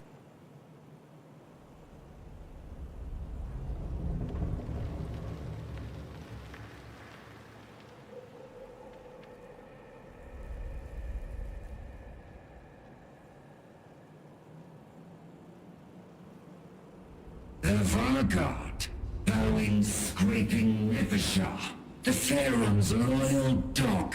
It is you. Sankotep did not allow it.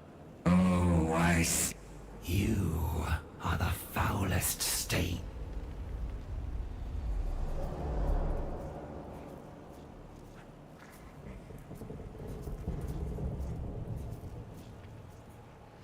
In my sights.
In service.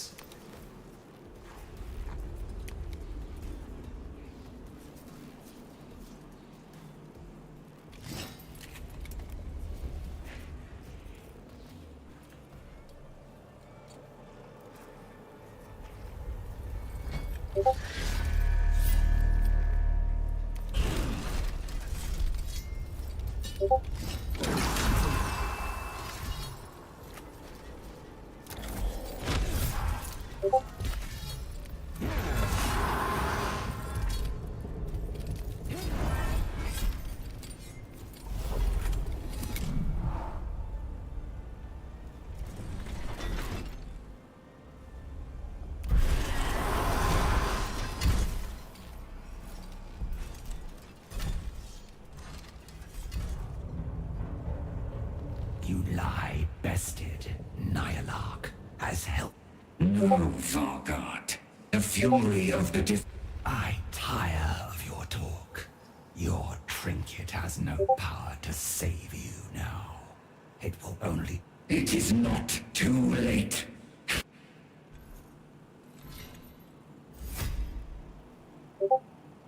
Thus, sentence was passed on a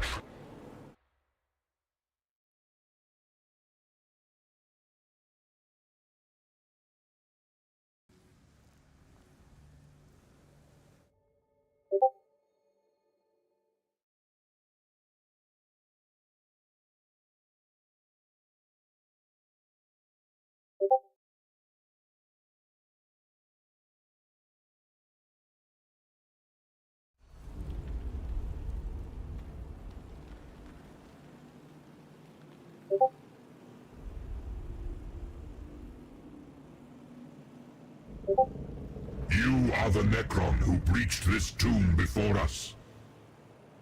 The Vargard. A witless question to ask the last loyal subject of Sankotep. Yet I will indulge you, Tech Priest Faustinius. For you have served my dynasty well. I eliminated the enemies of humanity. That they were rivals of yours, Yet even a useful animal.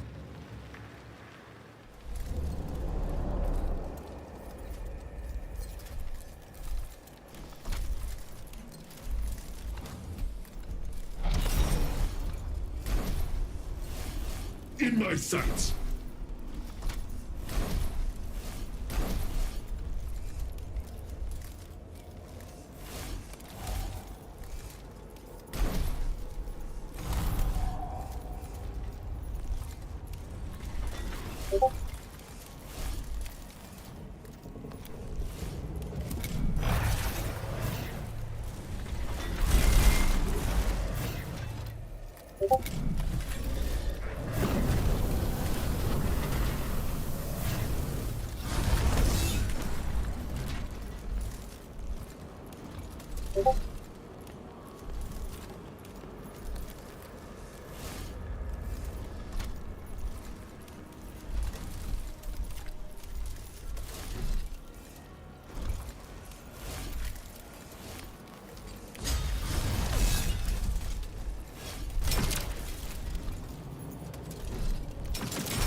Receiving. I failed the Omnissiah in not...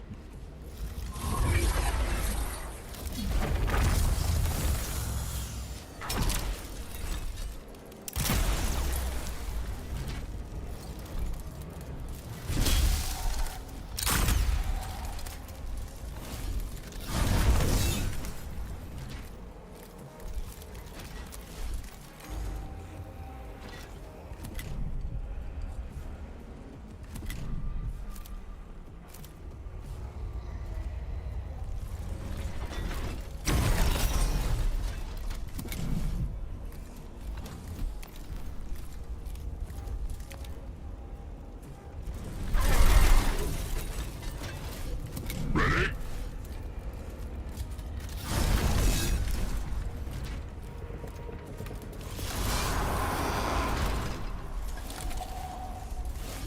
In service. All shall burn.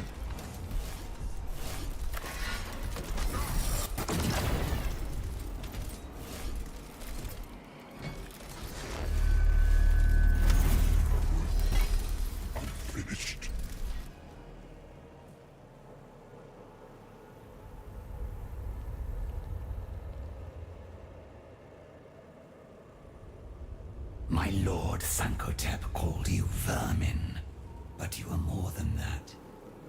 You fight with cunning and I do not die on a world called Givroth.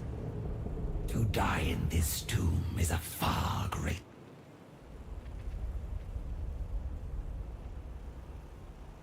The Fargart, speaking like a conqueror, as if she is not a tool still wielded by... Nefershah, is it? By the command of Sankotep.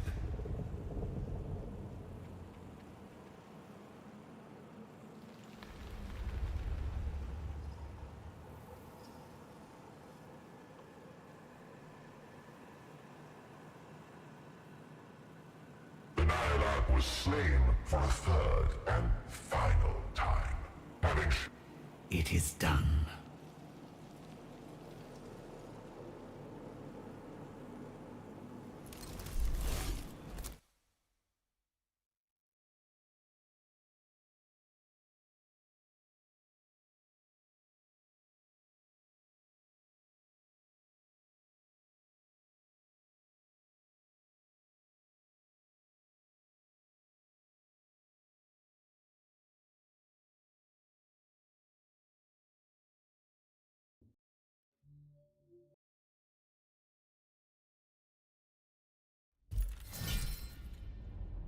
So fell Ukensep, Lord of the Destroyers, and last of the Upatridae. My Pharaon, you are avenged. The one called Faustinius, who had proven the most troublesome of the invaders, knew it was defeated, and fled before Nefershah could execute it in turn. Nefershah let the human run. Ukensep's body would phase out in moments, and the Vargard had one last duty to undertake. A cunning contingency, Ukensep. If only you had invested as much thought into serving your Pharaon. The teleportation amulet had ushered Ukensep away to this hidden tomb. Her ruse was almost successful. But now the amulet was in Nefershah's hands, and the usurper would never be restored. Now there were none to take the throne, save Nefershah herself. The command protocols ran through her alone. Givroth was her world to save. The Vargard's situation was not lost on certain observers. Your rivals are destroyed, O Pharaon. But now you stand alone. A war to wage, a planet to rule. With but a thought, you can release me. I shall help you bear these burdens. Sankotep gave no command that his world should be handed over to an enslaved godling. And I am not a Pharaon yet.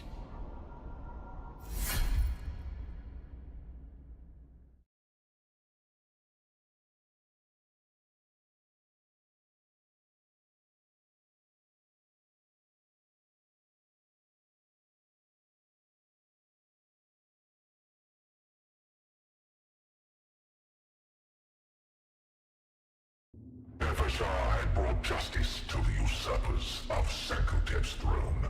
But in the turmoil, the invaders had snatched opportunistic victory. My commendations, Vargard. You have... It is the completion of Sankotep's last command. And yet, if the humans are driven from this world by... When they are driven off. So you say. But the human troop movements indicate they are actively seeking the Sepulchre Reg. We shall refocus on the Azarian. Once the Eternity... Mark well. If the humans are permitted to continue their barbaric aggression unhindered, they will succeed. Remember... In this, I concur. The gate